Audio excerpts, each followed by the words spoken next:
नमस्कार मित्रांनो. आज मी तुमच्या समोर अतिशय महत्त्वाचा आणि सगळ्यांच्या घरामध्ये असणारा एक विषय घेऊन आलो. तो म्हणजे मोबाईल. जर तुम्ही तुमच्या लहान मुलांना मोबाईल देत असाल तर आत्ताच सावध व्हा. नाहीतर हा मोबाईल मुलांचं आयुष्य खाऊन टाकेल. हा मोबाईल विषयीच बोलतोय. मोबाईल हा माणसाच्या जीवनाचा एक अविभाज्य भाग बनलाय. मनोरंजन, खेळ, काम, शिक्षण हे सगळं एकाच मध्ये. पण कधी तुम्ही विचार केलाय का हा मोबाईल लहान मुलांसाठी किती घातक ठरू शकतो? या मोबाईलचा त्यांच्या आयुष्यावर काय परिणाम होऊ शकतो? आणि याच मोबाईलचा त्यांच्या आरोग्यावर काय परिणाम होतोय?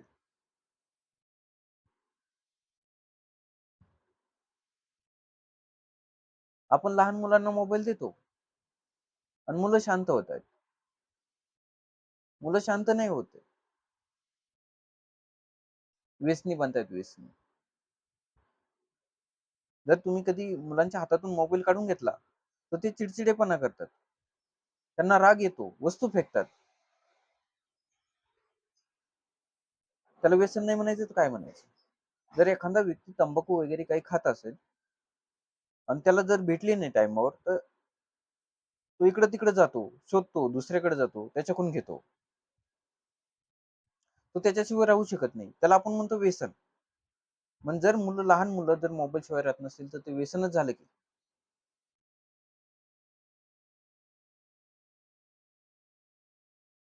पण हाच मोबाईल त्यांच्यासाठी किती घातक आहे. या मोबाईलमुळे लहान मुलांची स्मरणशक्ती कमी झाली आहे.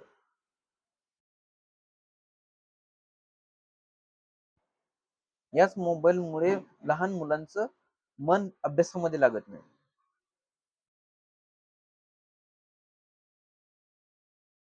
याच मोबाईलमुळे मुलांच्या आरोग्यावर परिणाम होतोय. स्मरणशक्ती कमी होती. लहान मुलांचा मेंदू हा वाढता असतो त्या वयामध्ये.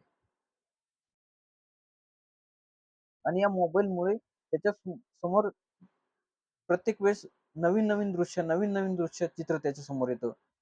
गेम्समध्ये नवीन येतं. क्षणिक आनंदाची सवय लागते त्याच्या मेंदूला. कारण रील्स पाहत असताना त्याला नवीन वरच्या आणि नंतर येणाऱ्या रील्सचा काहीच संबंध नसतो. पुढं काय होणार आहे, काय नाही होणार आहे, हे काहीच माहीत नसतं त्याच्यामध्ये. फक्त तो पाहत जातो आणि सोडून देतो. त्याला एक क्षणभराचा आनंद त्याच्या मेंदूला मिळतो आणि तीच सवय त्याला पडते. आणि ज्यावेळेस तो अभ्यासाला बसतो, त्यावेळेस बी त्याला तेच होतं. तो वाचतो, पण तो लक्षात राहत नाही त्याच्या. त्यामुळे त्याला स्मरणशक्ती कमी होते त्याची.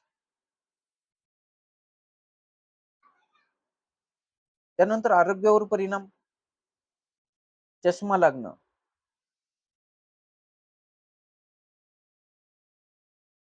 दृष्टी कमी होणे.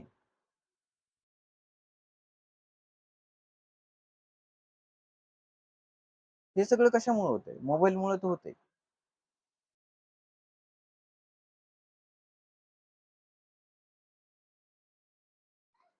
त्यात फक्त मुलांची चुकी नाहीये.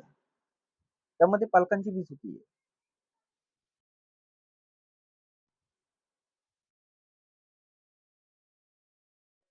कारण आपणच त्यांच्यासमोर सारखा मोबाईल बघत बसतो. कारण मुलं आपल्या सांगण्याप्रमाणे नसतात वागत. आपल्या वागण्याप्रमाणे ती वागत असतात. एक दिवस मी सहज गार्डनमध्ये बसलेलो होतो आणि तिथं एक व्यक्ती त्याची मुलं घेऊन गार्डनमध्ये खेळायला आला आणि त्यांना खेळायला लावलं आणि स्वतः मोबाईल घेतला आणि एका बाकडावर जाऊन बसला. थोड्या वेळ मुलं खेळली आणि त्याच्या समोर कशी येऊन बसली आणि ती बी मोबाईल पाहायला लागली. म्हणजे ते आपल्याकडे पाहून वागतायत. तर आपण बी मोबाईलचं प्रमाण कमी केलं पाहिजे त्यांच्या समोर. तर ते आपला आदर्श घेतील. महाभारतामध्ये अर्जुन जरी लढत असले तरी बी सारथी श्रीकृष्णच आहेत आणि तुमच्या मुलांच्या जीवनातले सारथी तुम्हीच आहेत. तुम्हालाच सांगावं लागणार आहे काय करायचंय मुलांना.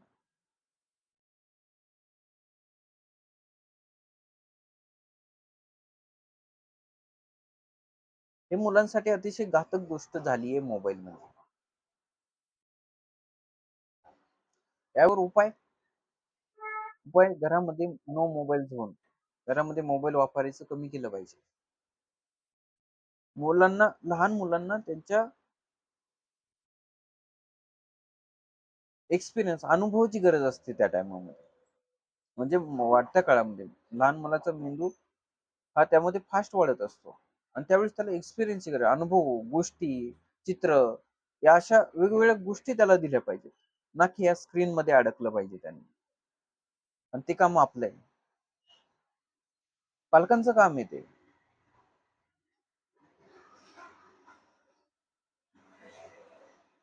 मी म्हणत नाही मोबाईल वाईट आहे म्हणून, पण मोबाईलचं व्यसन वाईट आहे.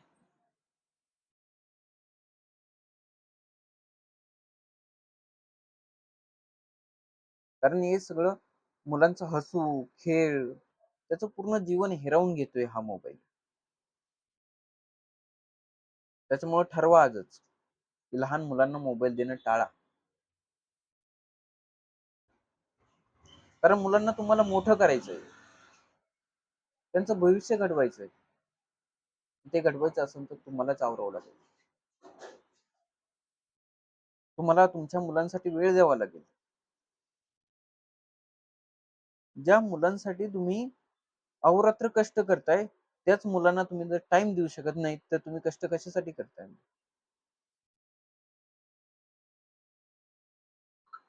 गरजेचं आहे, मुलांसाठी टाइम देणं गरजेचं आहे. आपण तुम्ही त्यांना टाइम दिला तर ते त्याच्यामध्ये राहतील, त्यांना एक अनुभव येईल, त्यांचं जीवन जगण्याचं त्यांना समजेल.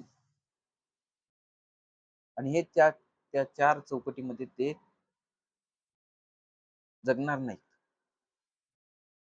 कारण मोबाईल हे काल्पनिक जीवन आहे. गेम्स खेळ मोबाईल मधले एक काल्पनिक आहे. आणि काल्पनिक गोष्ट त्यांना त्याच्यामध्ये जर मेंदूला भेटली आणि ते क्षणभर त्यांना आनंद भेटत असेल तर ते त्यांची बुद्धी परिपक्व कधीच होऊ शकत नाही. त्यामुळे मुलांना मोबाईल पासून थोडं दूर करा. त्यांना बाहेर फिरायला घेऊन जा. काहीतरी नवीन ऍडव्हेंचर त्यांना करायला सांगा. वेगवेगळ्या गोष्टीबद्दल त्यांना माहिती द्या, ना की त्यांना या चौकटीमध्ये गुंतवून ठेवू नका.